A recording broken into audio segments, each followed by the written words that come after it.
Great to see you today. Welcome to Herman Manyora's YouTube channel. My name is Jedel Kabir. I'm so glad that you join us every single day for political conversations to shape the politics and policy decisions in this country. I'm here with Prof. Manyora. Great to see you today. How are you doing? Great. You know, since we started advertising, we are looking so good. Yeah. Kwame from yes. St. Osei Clothing has decided he wants to partner with us. He says our audience need to know that there is good fabric out there. There's great fashion being created. And so he decided to give me this shirt. You give you this shirt for this conversation. Yes. But of course, I have to tell you, if you're looking for West African fashion, good fabric, you can reach out to St. Osei Clothing. You'll find a man called Kwame. He's from Ghana. He has been doing this for 20 plus years, Prof. 20 plus Wonderful. years. Yeah. You talk to him, the number is down on the screen. And remember, it's usually better to visit the shop so that you can feel the fabric, you can look at the designs, visit his shop. He's at Mama Shanti. He's also at Astro petrol station that is along Lenana Road. That is too much talk for me, but let's get into this conversation, Prof. Look, Kithure Kindiki comes this week and says we need to have a judiciary that looks at public interest and national interest. And we need to create that balance. But from where you sit, I'd like you to tell me first, if you listen to him say that, yes, is this necessary? Because some would argue public interest first. This is what people want. What do you think? Know, initially, like everybody else, I dismissed him.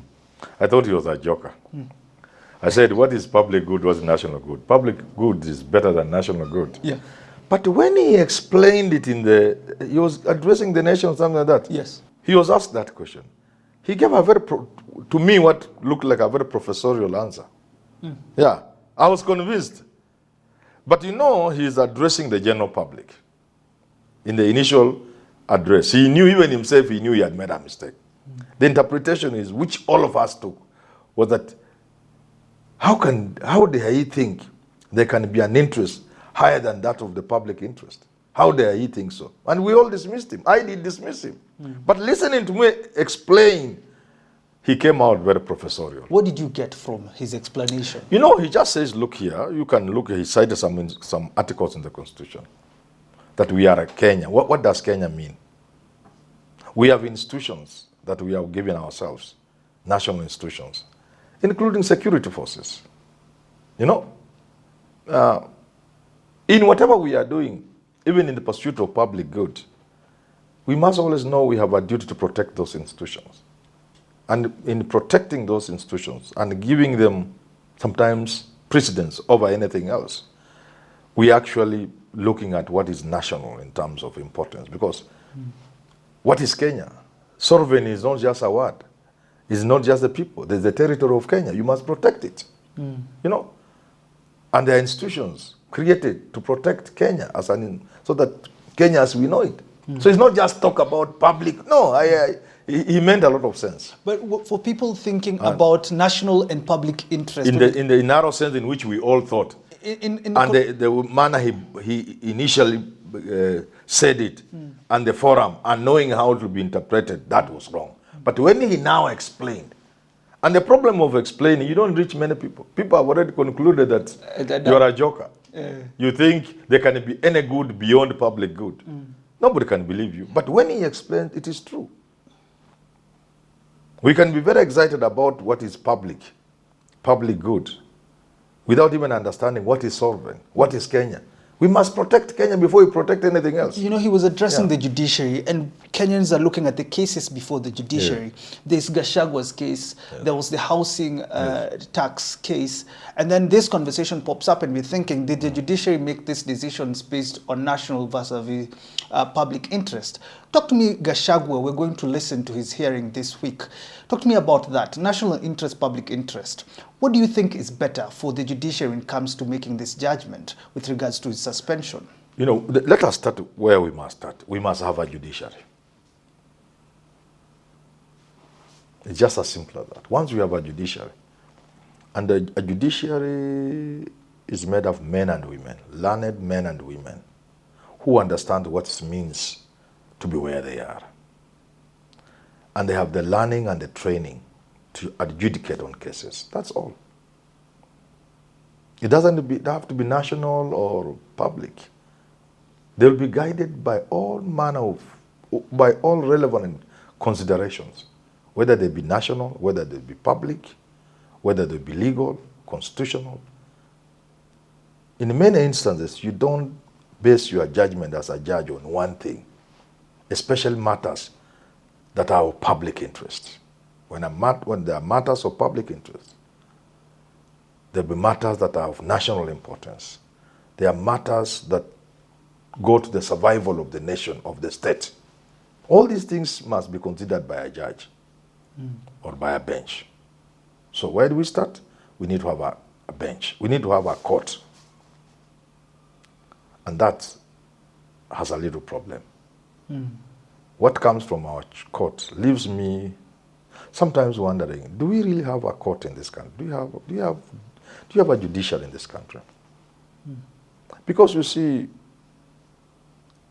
without going into a lot of complication of what is public, what is national, blah, blah, blah, there's also just common sense. When judgments and rulings are an affront on common sense, then the judiciary has lost it. What is common sense?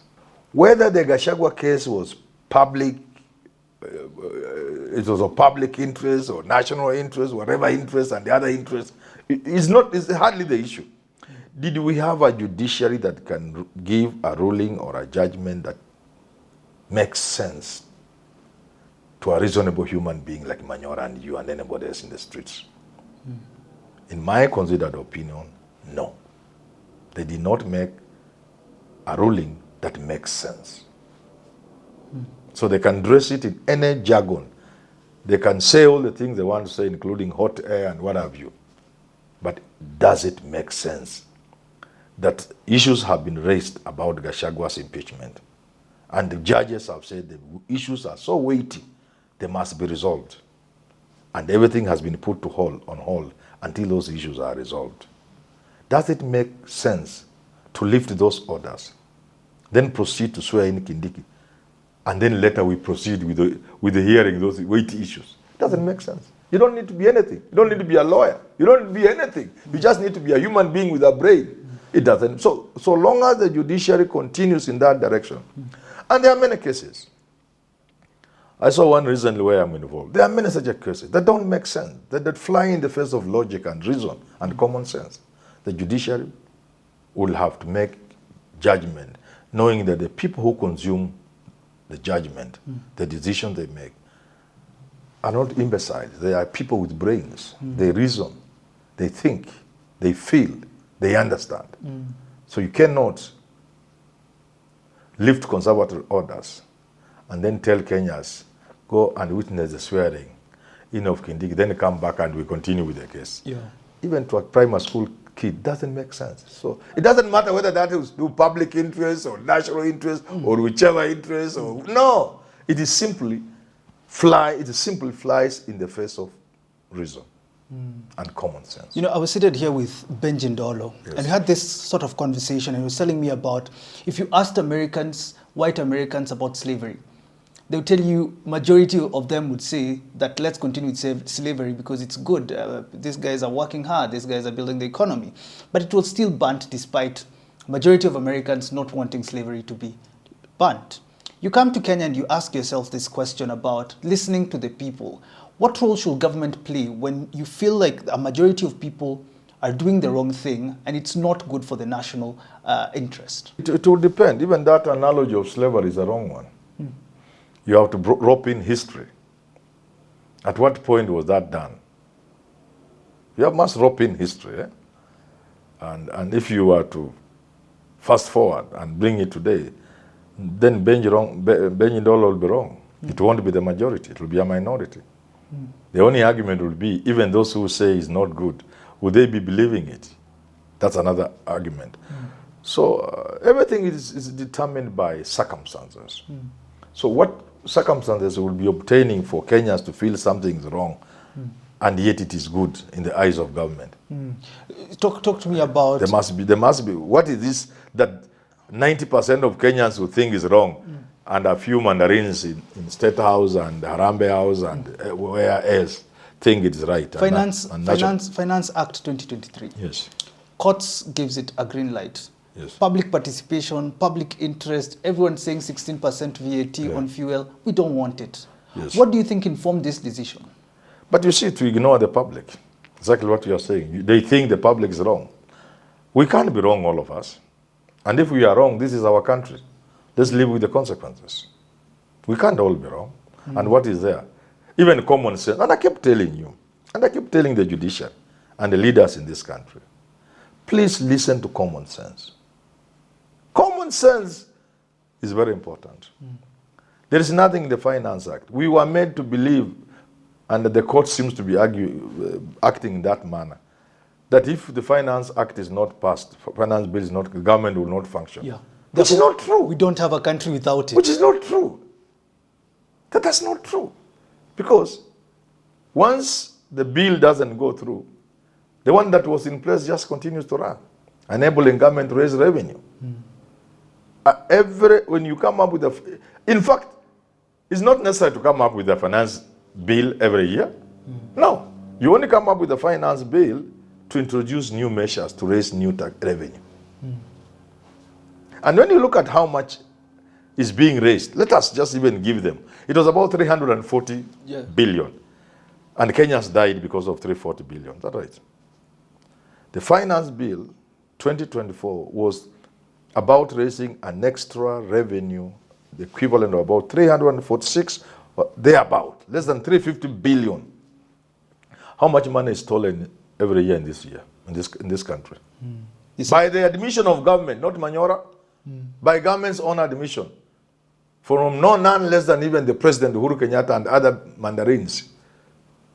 They say out of every 3 shillings, perhaps 1 is stolen. Is that right? 1 billion per day is lost. Yeah. So, we steal more money than we were trying to raise in the finance bill.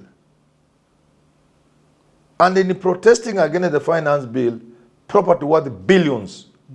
Investment was scared off. Jobs were lost. Lives were lost.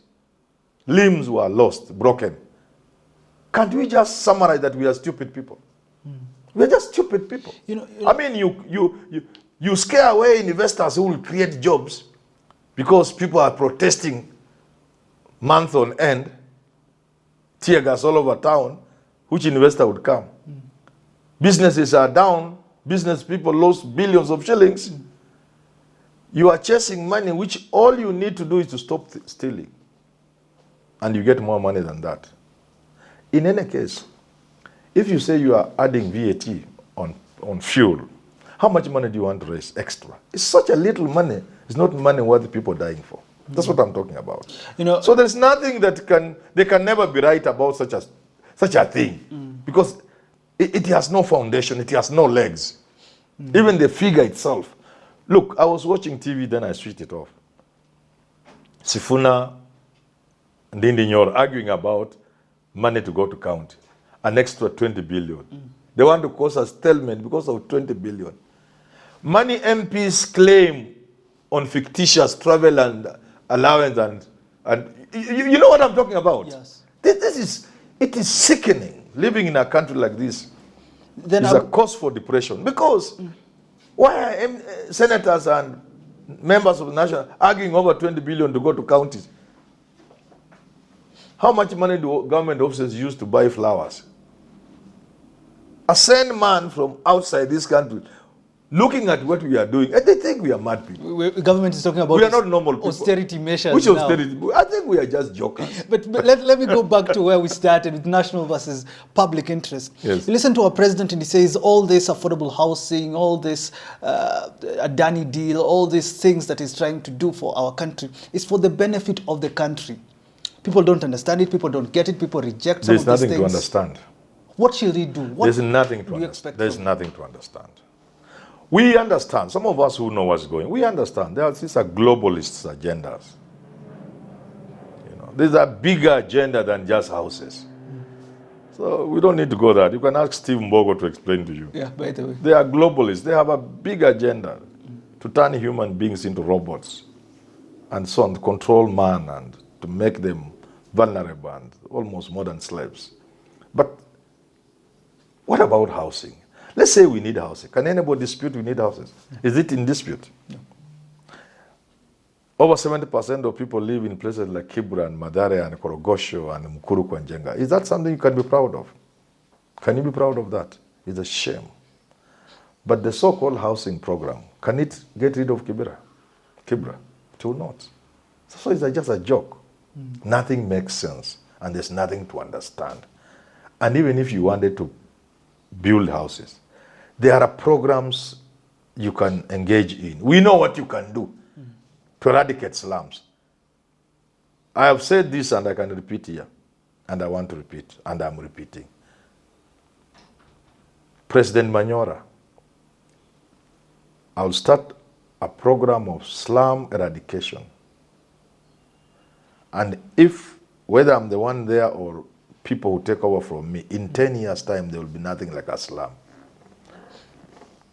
The slum in Kenya, if it is still there, will be Umoja. That will be the slum. And in 10 years, even that one will not be there. The lowest housing will be Buruburu and its equivalent. That will be the lowest. The lowest. There's nothing lower than Buruburu. And its equivalent. They are the equivalents of Buruburu. Eh? This middle class houses which you go for 30, 20, or 10, 15, 20 million. That will be the lowest. There will be human dignity expressed through housing, through where people live. You know? To live like human beings. But you must do things that make sense. Look, government knocks down houses to put up other houses. You've seen that. You knock down where people live so that you want to put their affordable housing. Why don't you get an empty space? Put up houses where they are, the empty space first. Then get these people from where they are. Take them there. Then now knock down these houses. Nobody's sincere. So from what I'm getting is, it's not about national or No, public. there's nothing national or It's common public. sense. It's just common sense. There's nothing public and national, nothing national. There. That distinction is not necessary. It's just common sense. It is, you'll be driven by what is good for the country. What is right? What advances humanity? Okay? All policies you put in place, whether you want to call them national or public, whatever you want to call them, what sort of Kenya will we have 20 years from now? Courtesy of the same policies. Whether you are doing housing, whatever you are doing. When you close your eyes and open, in 20 years, what do you see? What kind of lives, what kind of life is a Kenyan living? What are the standards you will witness in Kenya 30 years from now, 15 years, 50 years, courtesy of the so-called policies or programs, whether they are housing, whether they are public or national? It is simple. It's just as simple as, will Kenyans live a better life? All right. Thanks for tuning in to that conversation. It's all about common sense, the sixth sense, public or national, not really necessary, just lose our sixth sense. If there's anything to remember, is that we are looking good because of Kwame. Call that number on your screen. Have yourself a lovely rest of your day.